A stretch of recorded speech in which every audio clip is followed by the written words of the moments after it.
Bismillahirrahmanirrahim. Assalamualaikum warahmatullahi wabarakatuh. Alhamdulillah haqqa hamdih. Asyhadu an la ilaha illallah wahdahu la syarika lahu syahadatu 'abdih. Wa asyhadu anna sayyidana wa habibana wa syafi'ana wa maulana Muhammadan 'abduhu wa rasuluhu shadiqu wa'dih. Allahumma salli wa sallim wa barik ala hadzal nabiyil karim wa ala alihi wa sahbihi wa man tabi'a hudah min ba'dih. Amma ba'd.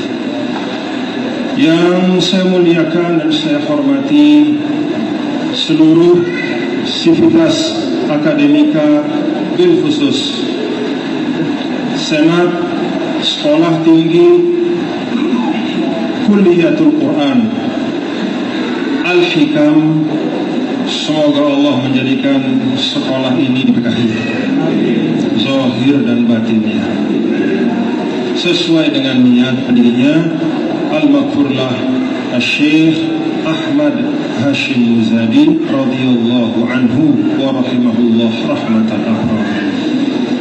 Yang saya muliakan seluruh zuriyah dari muassasatul ma'had, tidak dapat saya sebutkan satu persatu, semuanya saya muliakan dan saya cintai. Yang saya hormati bapak-bapak, para tamu undangan, para orang tua dan wali, para wisudawan hari ini.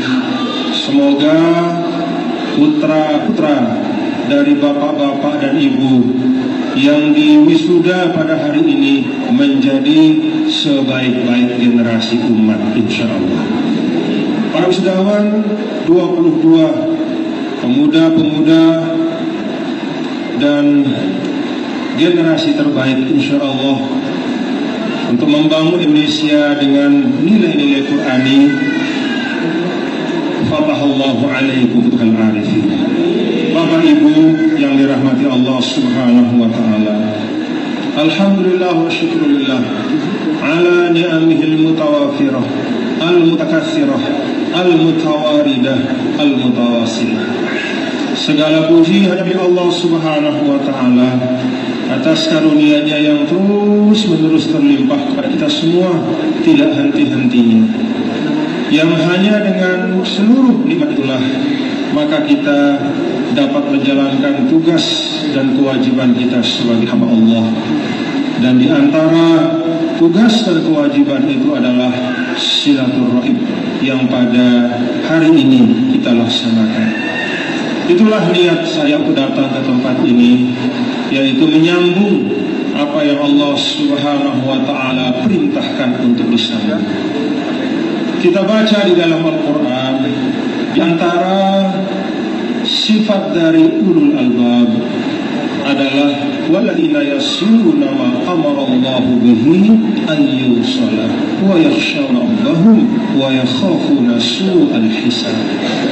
Yaitu orang-orang yang terus-menerus tidak henti berupaya memperkokoh persaudaraan, menyambung titik-titik kekuatan umat, menyambung hal-hal yang baik yang dihadirkan oleh Allah Subhanahu wa taala di atas bumi, yang semuanya pada akhirnya mudah-mudahan akan membawa kebaikan untuk kita semua.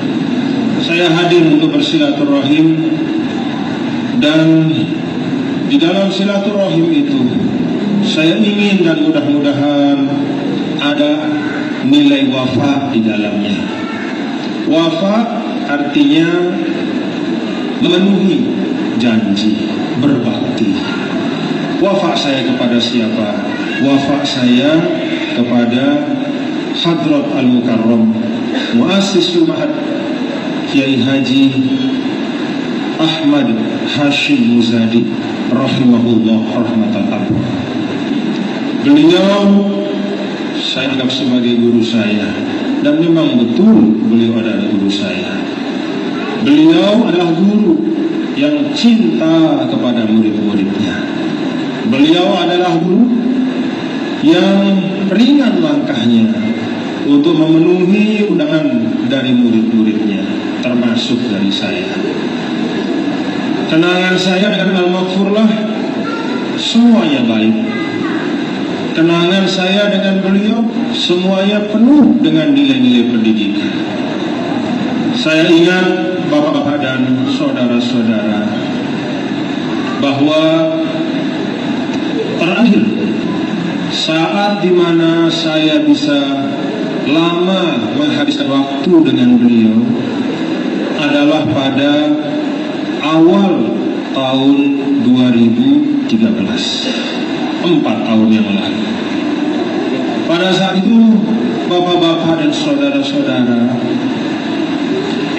adalah waktu di mana perkhidmatan saya sebagai Gubernur Nusa Tenggara Barat periode pertama hampir selesai. Beliau Al-Maghfurlah mendorong bersama para masyayikh dan para tuan guru yang ada di Lombok, guru saya, untuk menyambung periode pertama itu ke periode kedua. Pada saat beliau menyampaikan atau mentasydid, mendorong saya sebagai murid beliau, beliau juga sekaligus meminta agar pada saat yang diperlukan saya minta Tuan Guru Bajang untuk mengundang saya datang ke NTB. Saya ingin ikut juga bersama-sama untuk berjuang agar apa yang sudah dikhidmatkan pada periode pertama ini bisa berlanjut di periode kedua. Maka beliau datang dan berkeliling bersama saya 2 hari di tempat-tempat yang untuk ukuran beliau sebagai pemimpin tidak hanya kelas Indonesia bahkan dunia Islam.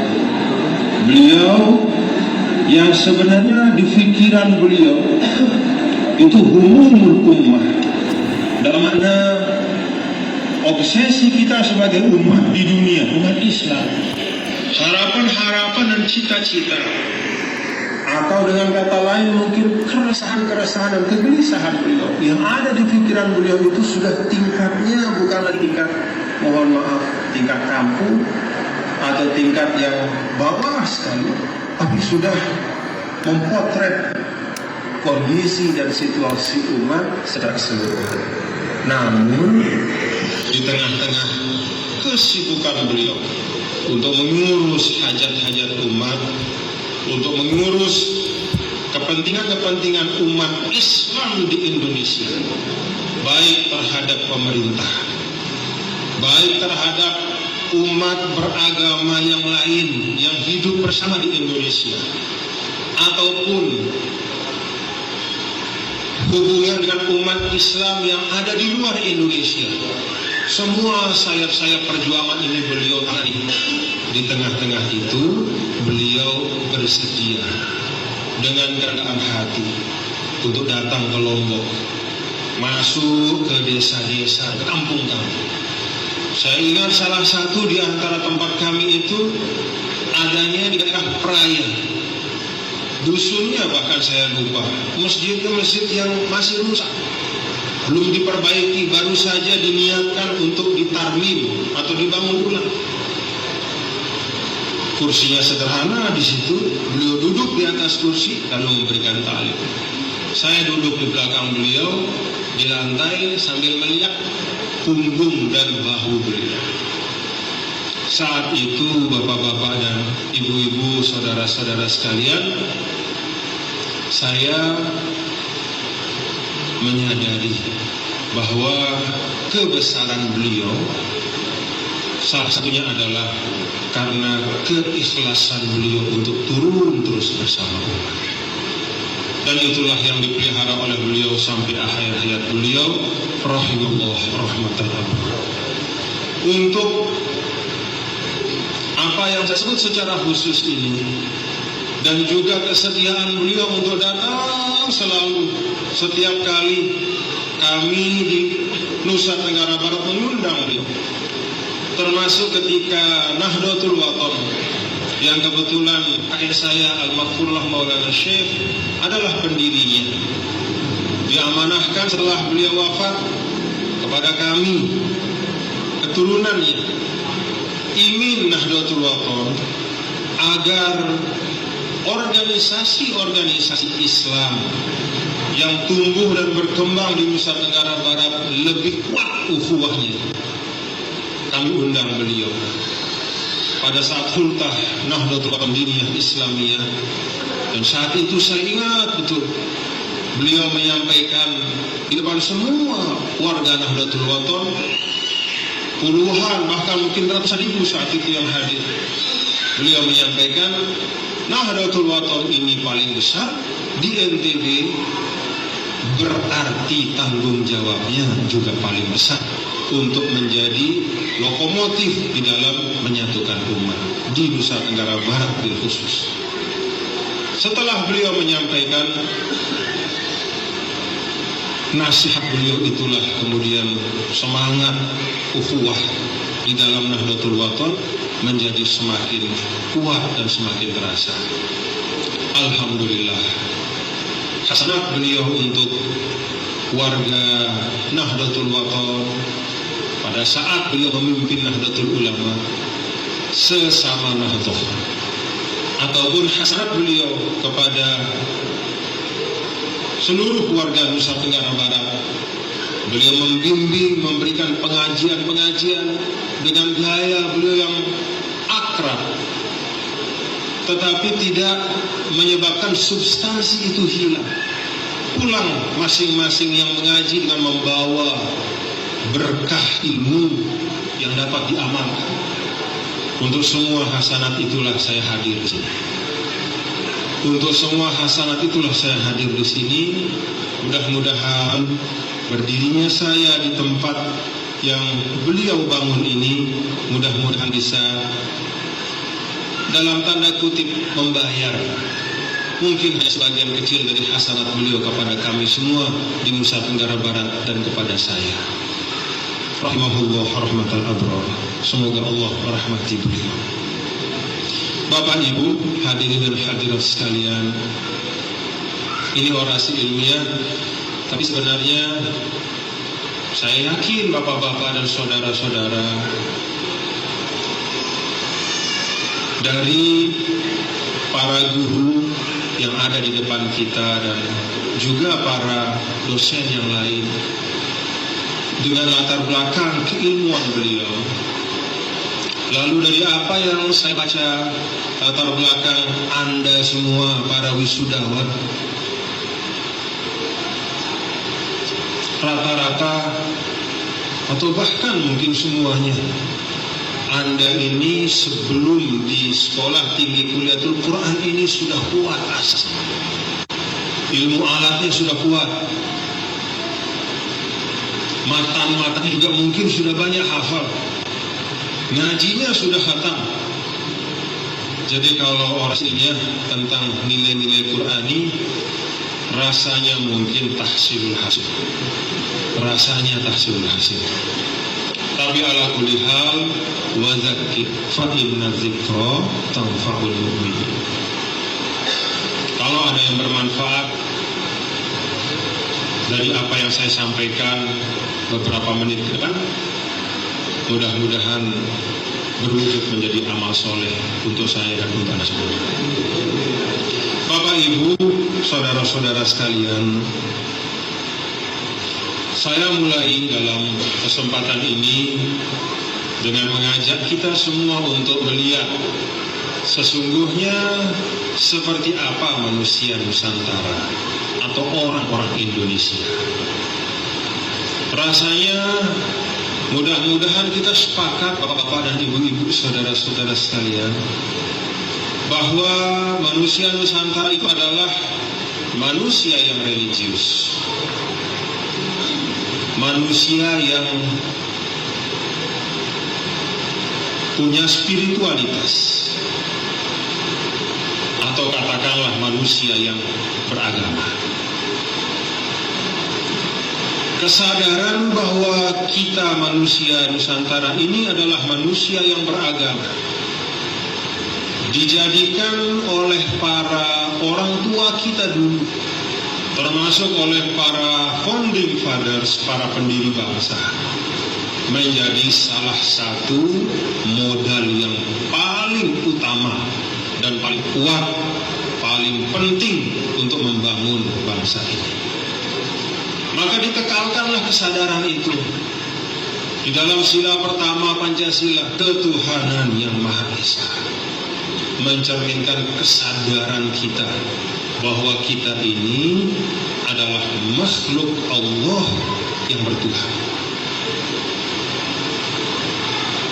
Dikekalkan juga di dalam alinea ketiga dari pembukaan Undang-Undang Dasar 1945, yaitu iktiraf atas berkat rahmat Allah yang Maha Kuasa. Baru kemudian diletakkan atau dikembalikan kepada kesadaran kolektif dan didorongkan oleh keinginan luhur untuk berkehidupan kebangsaan yang bebas. Jadi iktiraf dulu kepada Allah, baru kemudian membangun kesadaran kolektif.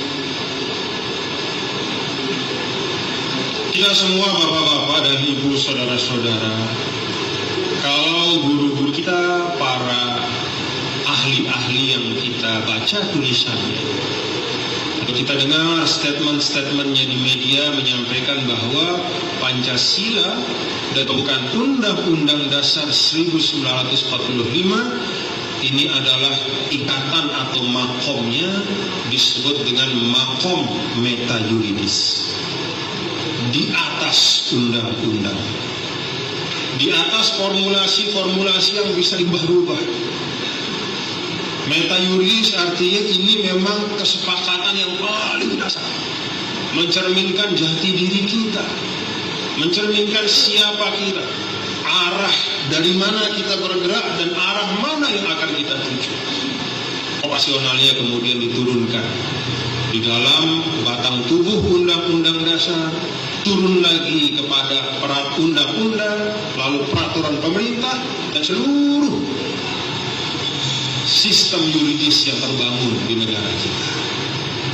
Pancasila dan pembukaan Undang-Undang Dasar ini meta yuridis, makomnya bukan lagi makom hukum, tapi makom filsafat hukum. Maka kita bisa dengan keyakinan, dengan kesyukuran pada saat yang sama, yakin dan kita syukur bahwa sejak awal bapak-bapak dan ibu-ibu, saudara-saudara sekalian, para wisudawan, ada kesadaran bersama bahwa kita semua ini adalah makhluk Allah. Kita semua ini adalah hamba-hamba Allah. Kesadaran berketuhanan, inilah modal yang paling besar bagi kita semua. Bapak Ibu, lalu kesyukuran yang berikutnya adalah Allah Subhanahu wa Ta'ala menjadikan antara umat beragama yang mengisi tanah Nusantara ini, sebagian besarnya adalah umat dari Sayyidina Muhammad Sallallahu Alaihi Wasallam. Itu kesyukuran yang lebih besar lagi untuk kita. Dalam statistik, umat Islam itu lebih dari 80 bangsa. Mudah-mudahan umat Nabi yang mulia, Nabi kita, Nabi besar Muhammad Sallallahu Alaihi Wasallam di Nusantara ini bisa tetap terus kokoh untuk kebaikan negara dan bangsa yang tercintai. Karena jumlahnya paling banyak, maka tentu tanggung jawabnya juga paling besar. Seperti kalau dianalogkan dengan apa yang Hadrah Al-Maktulah Syekh Ahmad Hashim Muzadi sampaikan di depan semua warga Nahdlatul Wathon, Anda paling besar di sini, maka Anda paling besar tanggung jawabnya. Dalam skala bangsa kita ini, Anda, kita, umat Islam paling besar di Republik ini, maka paling besar juga tanggung jawab kita terhadap Republik ini.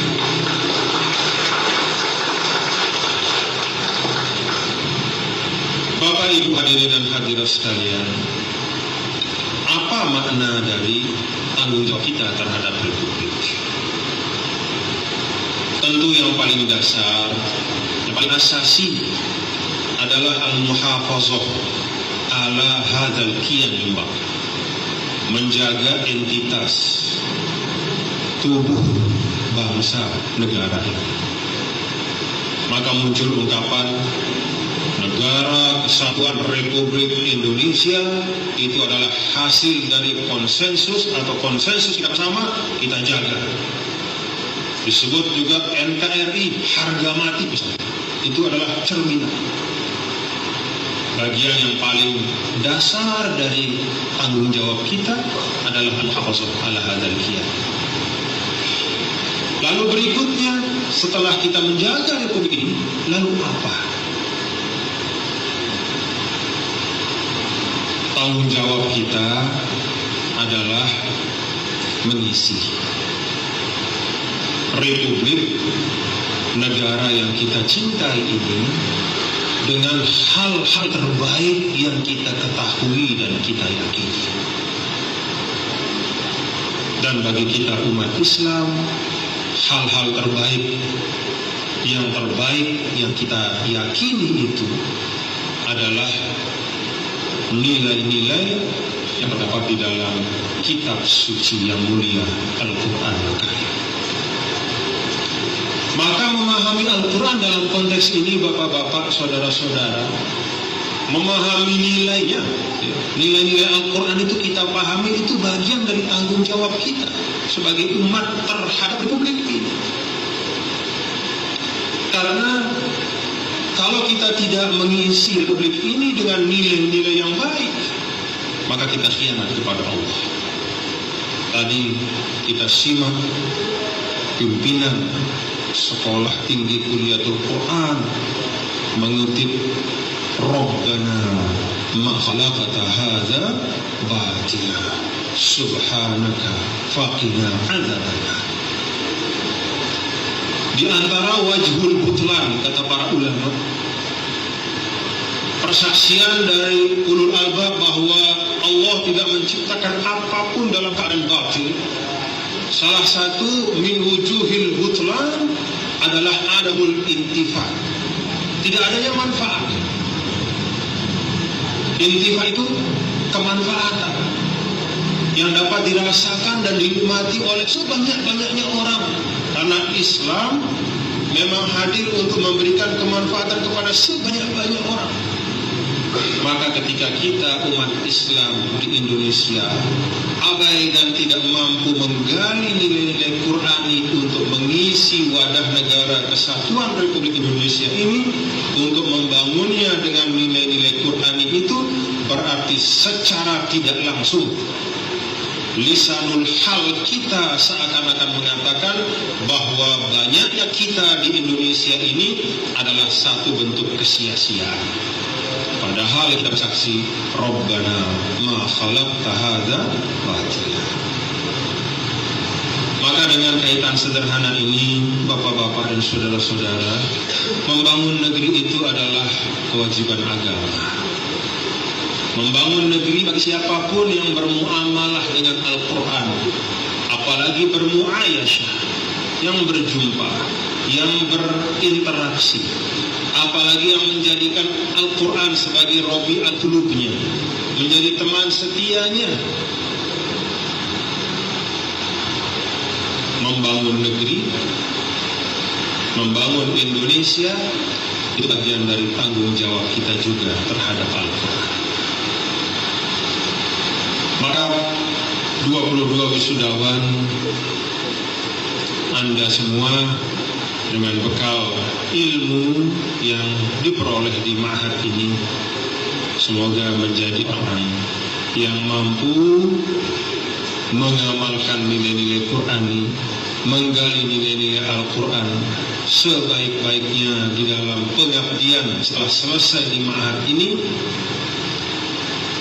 yang menunjukkan dengan pengabdian itu bahwa kita sebagai umat di Indonesia mampu menunaikan amanah dan tanggung jawab kita terhadap Al-Quran.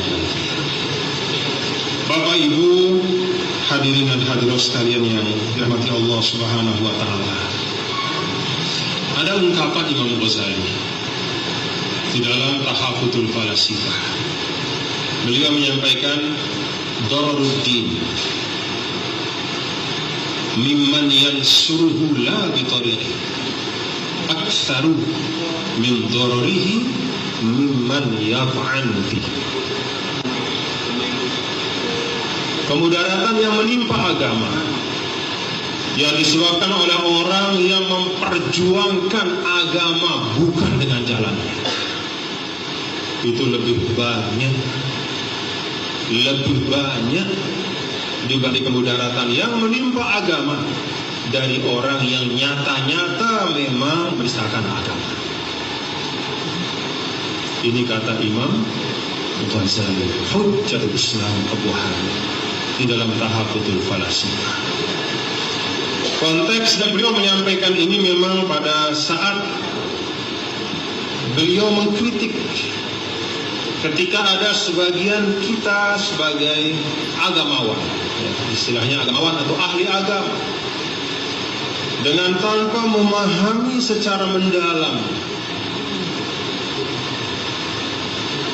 satu pandangan keilmuan, satu teori keilmuan, hanya karena kita melihatnya sepintas, selintas, lalu kita cap dan kita labeli bahwa teori itu bertentangan dengan agama. Imam Ghazali menyampaikan bahwa antara agama dengan akal itu muta'adidan, bahkan kata beliau bal yattahidan, li'anna syar'a aqlun minal kharij wa annal aqla wa syar'un minad dakhil. Kata Imam Ghazali, antara rasionalitas pemikiran manusia dengan syariat itu, kata beliau, itu saling memperkuat dan jangan dipertentangkan. Jangan gampang-gampang ketika kita melihat ada satu hal yang berbasis ilmiah, lalu secara sepintas terlihat seakan-akan kurang cocok dengan satu ayat Al-Quran atau satu hadis Rasul Sallallahu Alaihi Wasallam, lalu kemudian penemuan ilmiah itu yang berbasis pada tajribah, eksperimen, berbasis pada percobaan dalam jangka waktu yang panjang, kemudian kita anggap bahwa itu salah. Kata Imam Ghazali, semangat berjuang untuk agama itu tidak cukup, kecuali kalau disempurnakan dengan bitariqih. Jadi berjuang untuk agama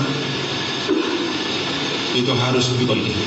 Wa illa, kalau tidak, maka dararuhu aksar.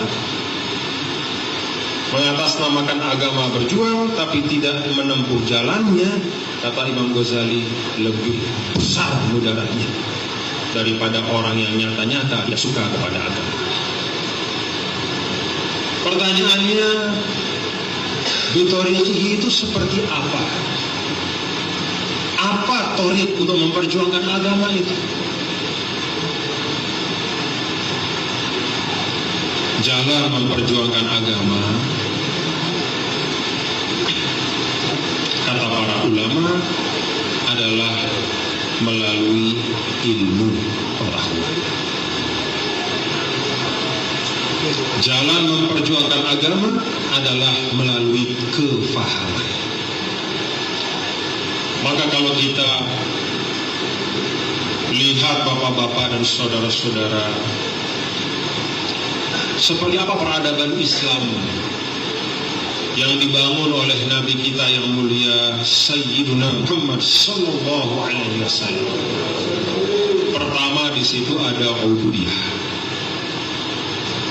Kalau kita bicara tentang ubudiyah, berarti rangkuman dari tiga hal, yaitu ilahiyah, insaniyah, dan akhlakiyah. Ubudiyah itu artinya penghambaan. Tidak ada penghambaan kecuali ada yang disembah dan ada yang menyembah, dan ada yang mengikat antara yang menyembah dan yang disembah. Maka di situ ada ilahiyah, ada nilai-nilai ketuhanan, ada insaniyah, nilai-nilai kemanusiaan, dan ada akhlaqiyah, yaitu moralitas, nilai-nilai yang baik. Karena hubungan yang mengikat, aku sebagai seorang hamba dengan penciptaku, yaitu Allah Subhanahu wa Ta'ala Al-Khaliq, Sang Maha Pencipta, adalah seperangkat aturan yang penuh dengan moralitas yang mulia. Itu ciri peradaban Islam yang paling utama, yaitu ubudiyah. Di dalamnya ada ilahiyah, insaniyah, dan akhlaqiyah. Maka banyak para ulama, bil khusus para ahli ilmu usul, yang menyampaikan bahwa satu amal yang baik, khususnya amal yang terkait dengan kehidupan manusia, yang dilaksanakan di ranah publik, yang kemanfaatan atau kemudaratannya bisa menyentuh orang lain selain dari yang melakukan, dia harus memenuhi 3 kriteria, yaitu kriteria ilahiyah, insaniyah, dan akhlaqiyah. Tidak sembarang Bapak Ibu kita merasa satu perbuatan itu baik lalu kita laksanakan. Letakkan dia di dalam 3 filter ini. Apakah Allah ridho kepada perbuatan itu? Apakah di situ ada kemanfaatan untuk manusia? Dan apakah pelaksanaan dari perbuatan itu sesuai dengan standar-standar akhlaqiyatul Islam atau moralitas yang diajar, diseru, dan didorong oleh Islam? Setelah ciri yang pertama ini, ada para ulama, peradaban Islam itu ciri yang kedua adalah hubbul ilmi, hubbul istitlah. Itulah kaitannya dengan apa Imam Ghazali sampaikan tadi. Jika Anda ingin berjuang tahqiqul ubudiyah, maka tidak ada jalan yang lain kecuali hubbul ilmi wal istitlah, yaitu membuka cakrawala-cakrawala keilmuan, belajar terus untuk menambah pengetahuan. Dalam ungkapan yang lain, Imam Ghazali menyebut bahwa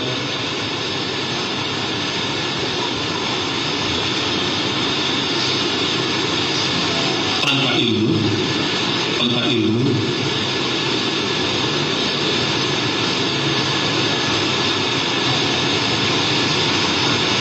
nisfa auzar inantishar al-kufri, kata beliau, ini bisa dikatakan sebagai tersebarnya segala macam bentuk kerusakan. Kalau dalam konteks kita bernegara, banyak praktik-praktik aneh-aneh yang terjadi sekarang. Ajaib. Sudah tidak bisa masuk dalam standar pesantren yang kita pelajari dulu.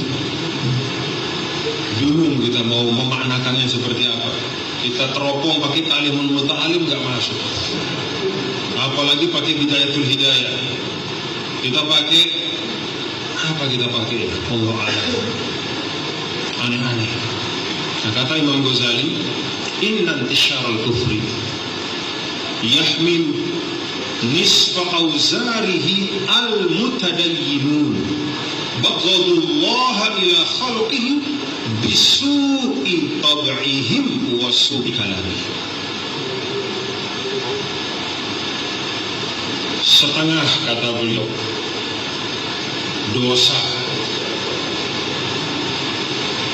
dari segala macam kerusakan ini, itu yang menanggung orang-orang beragama kita.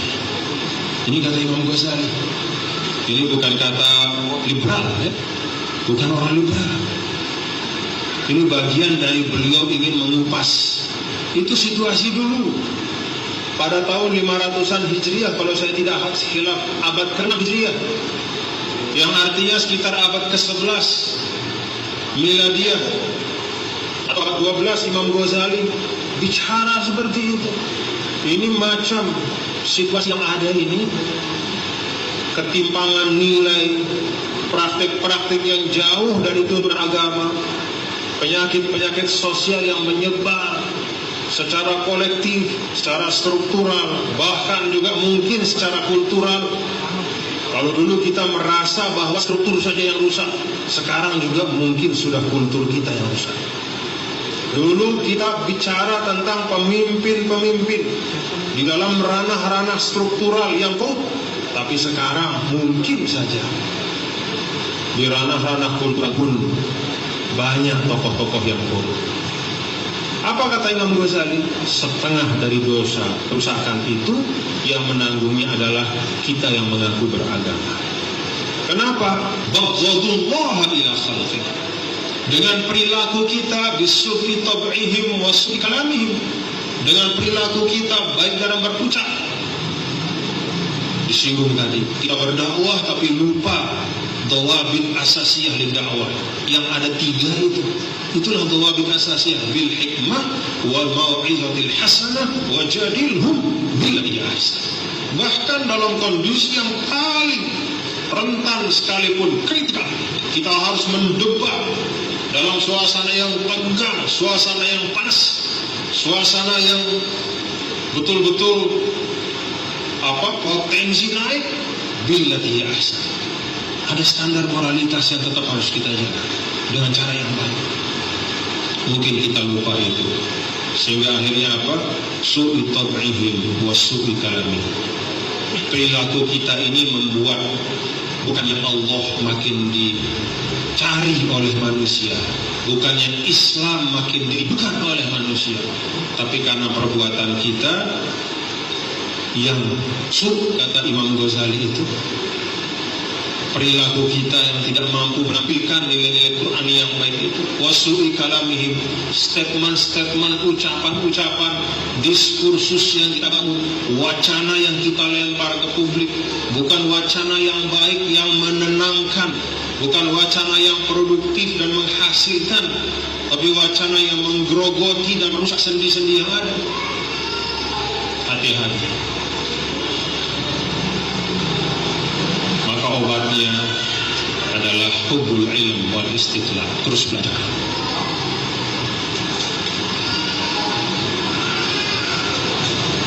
Yang 3,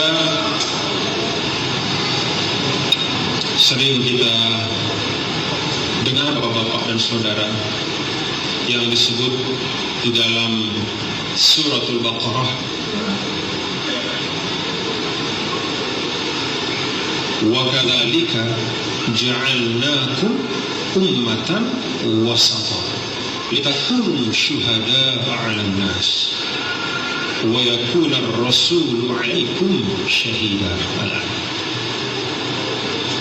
Ini ayat berada di dalam rangkaian tahwil qiblah. Nilai Qur'ani itu ubudiyah, hubbul ilm, hubbul haq, hubbul istitla'. Yang ketiga adalah al-wasatiyah. Al-wasatiyah itu secara sederhana di dalam semua tafsir-tafsir yang ada itu diletakkan sebagai atribut yang menempel bagi sekelompok orang. Udulan khiyar. Jadi wasaton itu adalah udulan khiyar, yaitu orang-orang atau bangsa atau umat yang melekat padanya sifat adil dan melekat padanya sifat kebaikan. Maka pilar dari al-wasatiyah yang paling pokok adalah al-adalatu wal khairiyah. Ini bapak-bapak dan saudara juga adalah bagian dari nilai-nilai Qur'ani. bicara tentang al-adalatu, ulama sering kemudian menyambung ayat ini dengan Ali Imran yang sering kita baca. Kuntum khaira ummah ukhrijat linnas ta'muruna bil ma'ruf wa tanhauna 'anil munkar wa tu'minuna billah. Al-ayat. Ketika bicara tentang al-adalah, maka ayat Ali Imran ini sering digunakan untuk menafsirkan. Al-adalah ternyata bukan kondisi statis. Tapi al-adalah bukan kondisi statis, bukan satu sifat pasif, bukan satu klaim dari orang per orang terhadap kualitas dirinya. Tapi al-adalah itu ternyata adalah upaya nyata dan aktif di tengah masyarakat. Itu yang tadi disebut oleh pimpinan, bahwa ukuran dari Anda para wisudawan yang hebat-hebat ini, yang saya dengar banyak di antaranya yang bahkan sudah banyak hafal matan-matan di berbagai macam ilmu. Man hafizal mutun hazal funun, hebat-hebat semua nih. Ranah batu uji Anda, batu uji Anda, milestone kehidupan Anda adalah pada perkhidmatan, yaitu ikhtiar aktif di tengah bekerja dan beramal. Ta'muruna bil ma'ruf wa tanhauna 'anil munkar wa tu'minuna billah.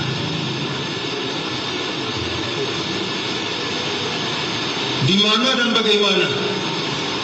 Ada penjelasan di dalam ayat yang lain. Laqad arsalna rusulana bil bayyinat wa anzalna ma'ahumul kitaba wal mizana liyaquma an-nasu bil qist. Wa anzalna al-hadida fihi ba'sun syadidun wa manafi'un lin-nas. Al-ayat. Oh, ternyata ranahnya ranah yang luas. Anda mengabdi di TPQ, di tempat-tempat anak-anak umat, generasi-generasi muda umat belajar Al-Quran, di majelis-majelis taklim, di pondok-pondok pesantren, sampai di tengah-tengah ibu kota negara. Sebagaimana Hadrat Al-Maghfurlah Syekh Ahmad Hashim Muzadi berjuang dari ujung ke ujung, tapi juga beliau mewarnai di tengah-tengah, di tempat pusat republik, dimanapun di semua tempat itu ranah pengabdian. Semuanya afdal, semuanya baik. Ketika para ulama menafsirkan ayat wa anzalal hadida fihi ba'sun syadidun wa manafi'u linnas, ada beberapa pandangan para ulama. Salah satu yang menarik adalah mengapa di sini disebutkan tentang baja yang identik dengan kekuatan, setelah Allah menyebut kitab, menyebut keadilan, lalu menyebut besi baja. Kata para ulama, menegakkan kebaikan, membangun peradaban yang berkah, liyaquman nasu bil qisti, itu harus ramuan dari tiga hal. Ada panduan yang konkret tentang kebenaran dan kebaikan, dicerminkan dengan kata Alkitab. Ada moralitas kolektif yang terbangun, dicerminkan dengan Al-Mizan. Dan ada kekuatan untuk mewujudkan kebaikan itu, yang dicerminkan dengan Al-Hadid. Itu sebabnya di dalam sirah Al-Maghfurlah beliau sempat sekedar untuk mengajarkan kita bahwa itu bisa dan boleh dan bahkan perlu untuk diambil. Ketika beliau bersama Ibu Megawati, itu bukan apa-apa, tapi yang paling utama itu mengajarkan kita bahwa ruang itu, ruang struktural pengabdian itu tidak kalah pentingnya dibanding ruang kultural. Satu sama lain saling melengkapi. Sebagaimana Allah menyebut wa anzalnal hadid setelah Allah menyampaikan wa anzalna ma'ahumul kitaba wal mizan. Semuanya saya lengkapi. Bapak-bapak dan ibu hadirin dan hadirat sekalian, lalu yang terakhir al-ubudiyah, hubul ilm wal istidlal, al-wasatiyah, yang di dalamnya itu ada makna al-adalah wal khairiyah. Yang terakhir kata para ulama adalah asy-syahadah. Asy-syahadah adalah sambungan dari wa kadzalika ja'alnakum ummatan wasata litakunu syuhada'a 'alan nas. Maka syahadah ini adalah konsekuensi dari al-wasatiyah. Kalau nilai-nilai terbangun di dalam hidup kita secara kolektif dan bersama-sama, berupaya untuk menegakkan nilai-nilai keadilan yang maknanya adalah ikhtiar aktif dari kita semua, lalu memberikan yang terbaik untuk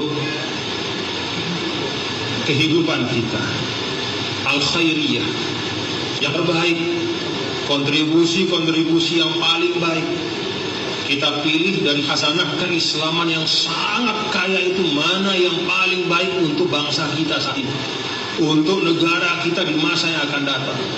Pilih dari khazanah Islam yang terbaik, yang paling cocok, yang paling tepat.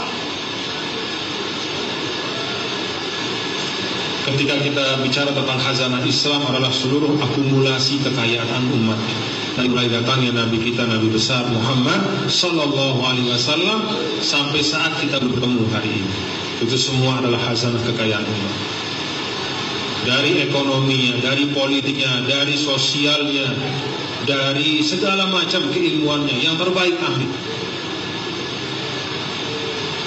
Kenapa saya sampaikan perlu mengambil yang terbaik? Karena kadang ketika kita membaca kitab, bapak-bapak dan saudara-saudara, ketika kita membaca kitab yang ditulis di asri kitab, kita baca kitab itu, lalu kita jadikan apa yang ada di dalam kitab itu sebagai panduan kita di dalam kita bermasyarakat, di dalam kita membangun masa depan kita. Jangan heran kalau kemudian yang tercermin dari diri kita adalah apa yang ada pada asrul inhitar.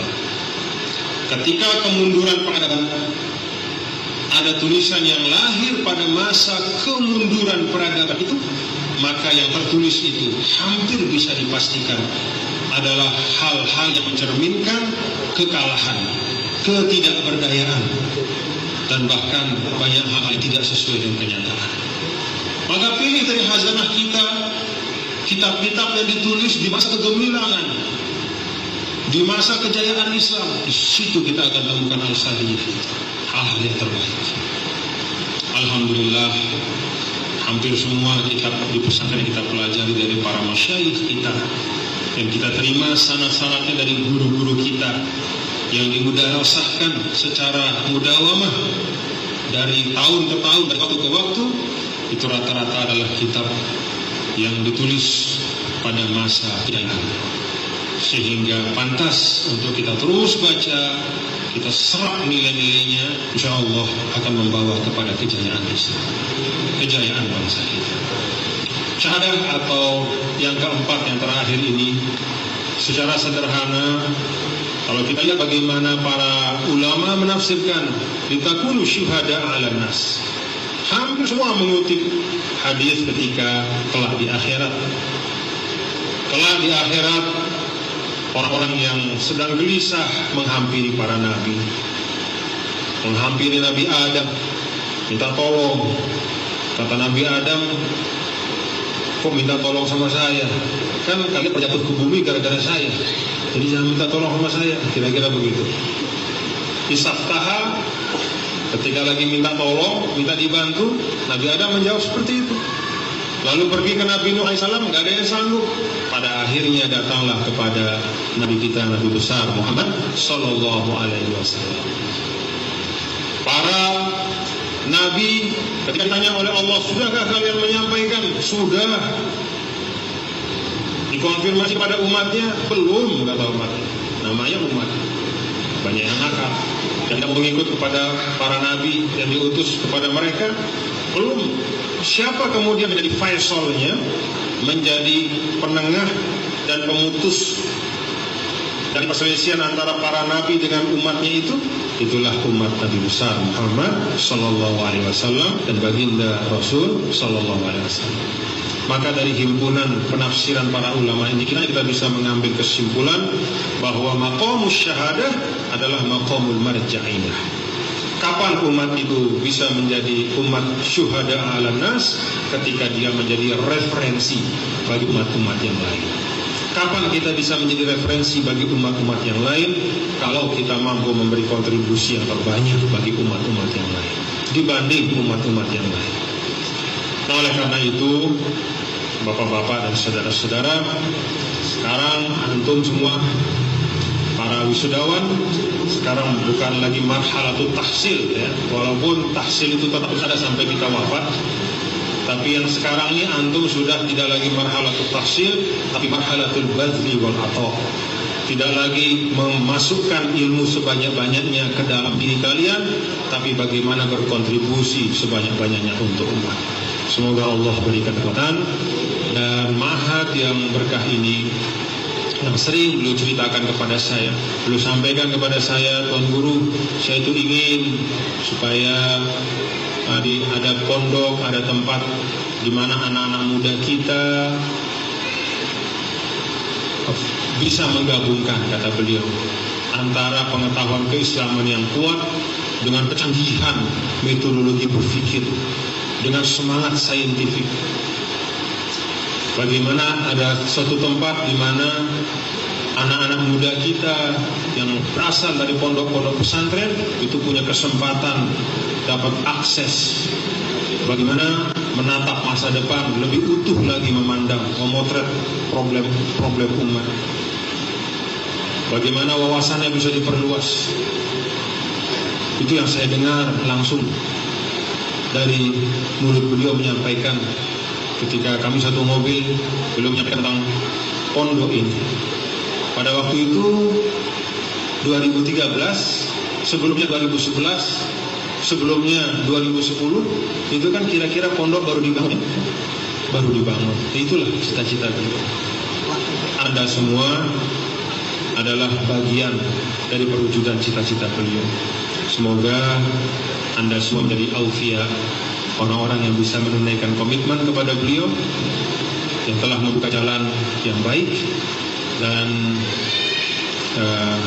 berkah insyaallah.